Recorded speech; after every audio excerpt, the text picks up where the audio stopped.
Hi everyone, I was just going to do a little short video here, just talking about some lenses. There are a couple of Canon lenses. Now,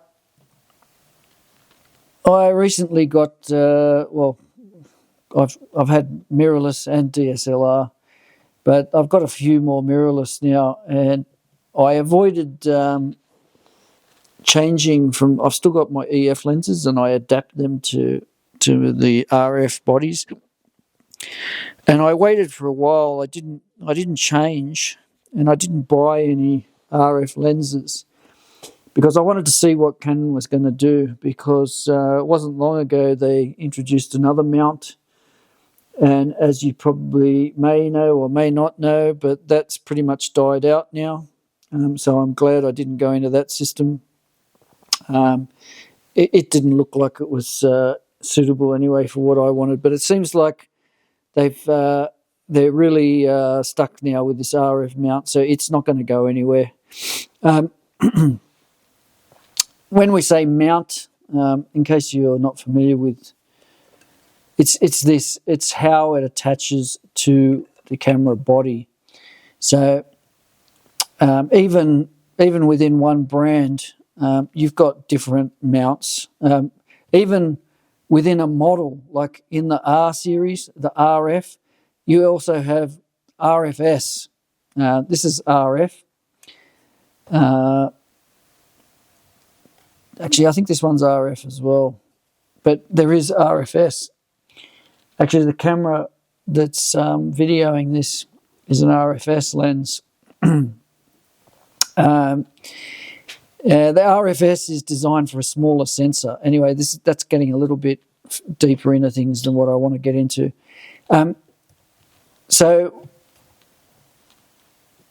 yeah, the RF system is entrenched now. So I've actually gone and bought some lenses.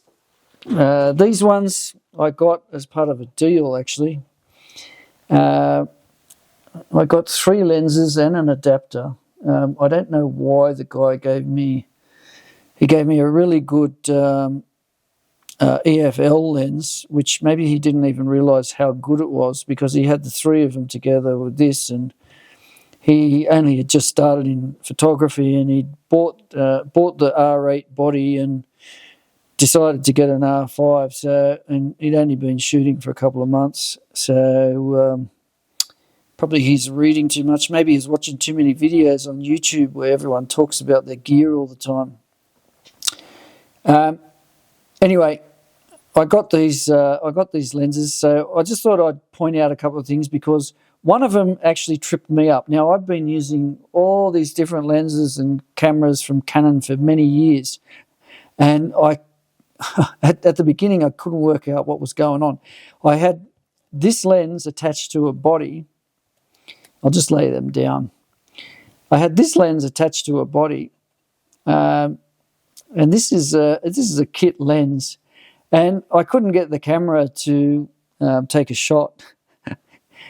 And what it is, I'll just show you quickly, in case you see this on some other. It came up with some warning. I can't remember what the warning was. I probably should grab the camera and put it on here and tell you but you'll know if you can't take a photo. Like if it doesn't have a card, it'll say no card.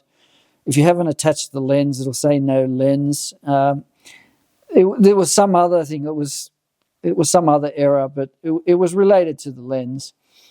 And I was looking at it. I was trying to work out what had happened. Anyway, I don't know why, but I started to play with, and I thought, I can't zoom. And then I realised, okay, you've got to put it into this position here. So it's got a position. I don't know why they've done this, just probably to keep it shorter. But when you have it in this position, which is collapsed, I guess is what you'd say, or in travel mode, or whatever you want to call it, you can't take a photo until you extend it out to at least there, so that it's within this 24 to 50 range. So yeah, that was quite interesting. That was something new to me. I hadn't seen a lens do that before. It's not bad because you got 24 to 50 millimeter on something that it's quite short. You've still got, you've got your zoom ring, you've got your multi-function ring, which you can turn that into whatever you want. And it's fine for full frame as well. Now, I think also part of the reason why this guy gave me all these things, because I did ask him, I said, why are you getting out of this? Because, the R8's quite a capable body, especially for someone who's new to photography. And, he's walking around with this big whopping L lens on an R5. R5 Mark II, and I was just curious. That of course, you're buying something secondhand. You want to know why. Anyway, it should have dawned on me because he said, "Oh no, he wanted the R5 because he wanted something. He wanted the L lens and the R5 so that they're weather and waterproof." And I thought, okay. I didn't know whether he was going on a holiday or whatever. Anyway, I did the deal. Paid for it, walked away, went outside, was doing some shots, extended this again, and I noticed that a lot of the shots were cloudy, which I didn't see when I took a photo that was inside. So yeah, I guess this is an interesting side story, but I started to look around the lens. I thought, is there some dirt on the outside? Is it, something on the inside, something on the sensor? Anyway, what I worked out is it had some moisture in the lens. So that's why he probably sold everything. He probably got wet one day. He probably noticed the cloudiness on some of the images or whatever, and he hadn't thought of a way to rectify that. Anyway, to me, I didn't care. It was only on the one lens. I checked the body. The body was fine. Put it on my other lenses. It was fine. The other L lens was fine. So it was just a matter of putting this into a dehumidifier, getting that, I was working it around, set it upside down, sat it in there for a week, and yeah, now it's fine. There's no moisture in there now. It works fine. There's no cloudiness. And surprisingly, the images look quite good from this little very light plasticky lens. Now, it's a kit lens. It does have IS. It's got an image stabilizer. So, yeah, to get that sort of quality out of an EF lens, it would have been double the size at least, and probably still wouldn't have even been that quality. So what I'm saying is there has been advances in technology. The RF system, there's people on the internet who have no idea what they're talking about. They're waffling on. They picked up a camera 1 or 2 years ago, and they're talking as if they're some kind of expert, and they rubbish every single Canon RF lens. Well, I can tell you, unfortunately, the person or the people that say that are not overly either experienced or bright, or either that or they're just trying to annoy people. Now, I haven't tried this one. That's another from the kit, 55 to 210. Now, I did read a little bit. The reports are that it's reasonable. It's not L quality, but, I've got L lenses, and to get a 70 to 200, with a wider aperture, or even the f4 one, you're talking about probably 5 times the weight, or at least 4 times the weight. Double the size at least, even though this will, when you're zooming, obviously is going to come out, but collapsed, it's quite small. The f4L or the 2.8L, if you've ever picked one up, they'll be heavier than the two of these lenses and a body put together just for the lens. they're significant. They're a significant piece of glass. The f4 one's smaller, but still it's quite a lot bulkier than that. So depending on what you need, like for me, I recently went on a trip, and to tell you the truth, I took a prime, a wide prime, and I did take my my 70-200L. I took some other L lenses. I wouldn't be doing that in the future because my bag was so heavy. You could put a couple of these in if you're just taking regular shots. But even this, you know, I tell you, in post you can make the image look really good. And, you know, in camera they're correcting pin cushion and all sorts of things now. So, you know, these lenses have improved a lot. And the coatings and the manufacturing has improved. Doesn't matter what anyone tells you. Yes, a lot of the old EF L lenses are very good. Some of them are not as good as the consumer grade RF lenses. Doesn't matter what somebody tells you. Some of them are not. Things like the old EF 70-200 2.8, especially in the Mark II or the Mark III, even the Mark I, are an excellent lens.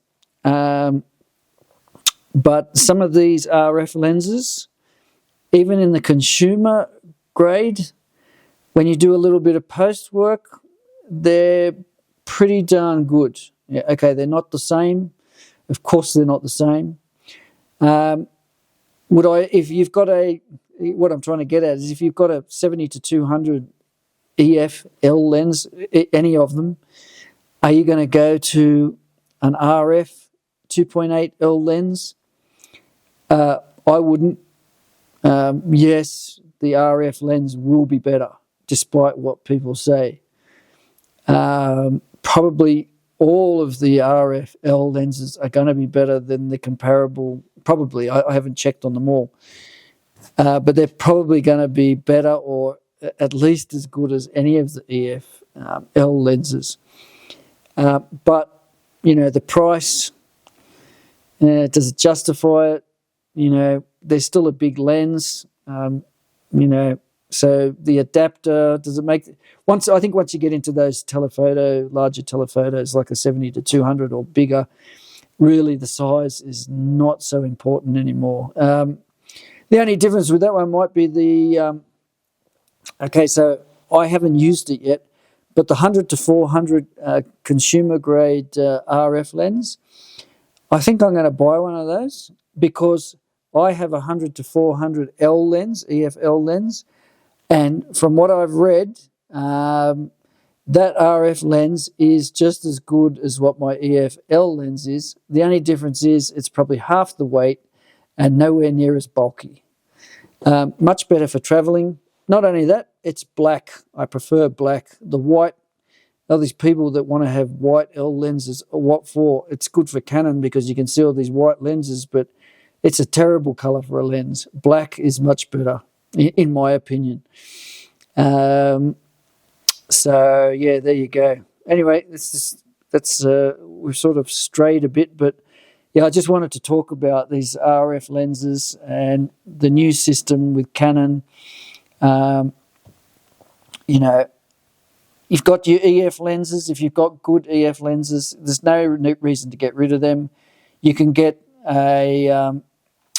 you can either get an APS-C size body, or you can get a full frame in the R mirrorless, and just adapt your EF lens onto there. There's no problem with them. They work quite well. Actually, I'll quickly grab a lens and just show you.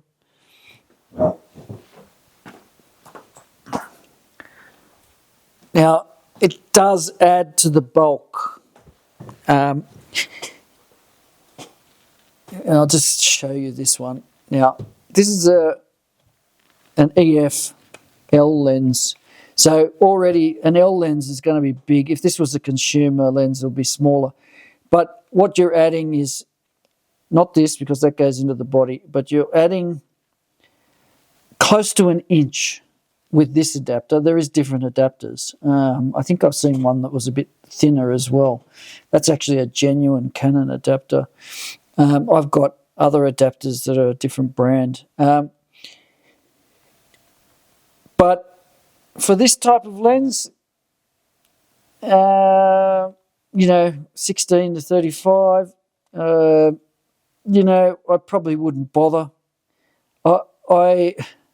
This is not 16, but you can get some other wide lenses, or even my 16mm 2.8. You stop it down a bit, it's probably not going to be a hell of a lot.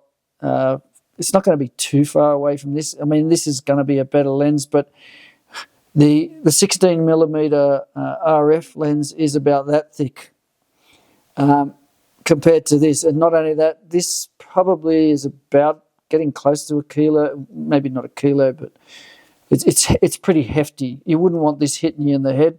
If somebody threw this at you, it'd bounce off. This is very light. So, yeah, something to think about. But no problem to put this onto your RF bodies, either APS-C or full frame, and they work fantastic. There's no problem whatsoever. I haven't been able to detect any problem, apart from on one of my bigger and heavier lenses. By the time you add an adapter, because the lens is heavy, there's maybe a little bit of tiny bit of movement there, and sometimes I can move it and the lens may stop focusing. But it's just a matter of just moving it, and yeah, it's straight back into action. I never noticed that with this one. The fitting on this is tighter, and this lens is not as heavy either. But when you get into the much bigger L lenses, and you're trying to hang onto the body, you're probably twisting it. You're probably putting a bit too much pressure on the mount, actually. But anyway, there's some thought. So don't get rid of your good EF lenses, whether they're consumer ones or L ones. Or if you want to go and try the mirrorless and you're thinking about just get the adapter. You can buy aftermarket ones. The cheap one, there's no real difference.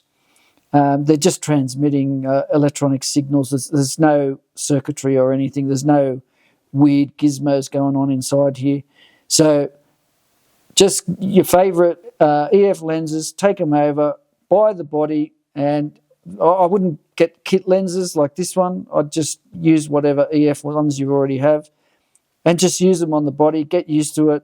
Then you can think about changing your glass if you want to, but you don't really need to. I won't be getting rid of most of my EF lenses. In fact, I've bought a number of new EF lenses. Some of them are just, they are that good. They're very close to the RF. Some of them may even still be better than some RF. Probably, I shouldn't say that, but they may be. But the point is, $4,000 for one lens versus a used one for $1,200 to $1,500 in EF. Like I said, if you're into a bigger lens anyway, this little bit of extra means nothing to me. To me, it doesn't. Whereas on smaller lenses or you're traveling, I would be looking at getting into some of the RF ones, or even if it's the kit ones, or buying a prime or whatever. They are just much smaller. As I said, the manufacturing processes, it has improved. Doesn't matter what anyone tells you. And they talk with the camera properly, and the camera can rectify a lot of the lens shortcomings. So a lot of these consumer lenses are actually looking quite good, and you don't even have to do anything in post, really. If you frame your shot and everything right, you can get very usable images straight out of these consumer grade lenses. Anyway, that's it. I'm going to leave it at that for now. I might do some more photography stuff and talking about lenses and whatever later. If you've got any questions, put them in the comments below. Not a problem. I'll answer whatever I can. If I don't know something, I won't try and tell you, or I won't try and pretend I know something. If you got anything out of this, like and subscribe, and you'll be seeing some more camera stuff. I'm going to get into more reviews and show more of my gear. Yeah, I will catch you in the next video. Thanks for watching. Bye for now.